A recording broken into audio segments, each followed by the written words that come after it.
بسم اللہ الرحمن الرحیم۔ السلام علیکم ورحمۃ اللہ وبرکاتہ۔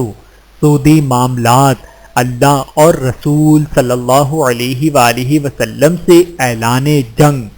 قرآن پاک میں اللہ رب العزت کا ارشاد ہے، اے ایمان والو، اللہ سے ڈرو، اور اگر تم واقعی مومن ہو تو سود کا جو حصہ بھی کسی کے ذمہ باقی رہ گیا ہو اسے چھوڑ دو۔ پھر بھی اگر تم ایسا نہیں کرو گے تو اللہ اور اس کے رسول کی طرف سے اعلان جنگ سن لو۔ القرآن سورۃ البقرہ آیت نمبر 278 تا 279۔ عصر حاضر میں اپنے سے بڑی طاقت سے جنگ کرنا غیر دانشمندانہ اور مہلک پالیسی سمجھی جاتی ہے۔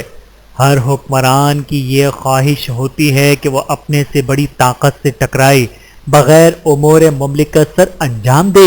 کہیں ایسا تو نہیں کہ ہم کائنات کی سب سے بڑی طاقت کے ساتھ اعلان جنگ کرنے کے بعد بھی معاشی آسودگی اور امن و سکون کے خواب دیکھ رہے ہوں؟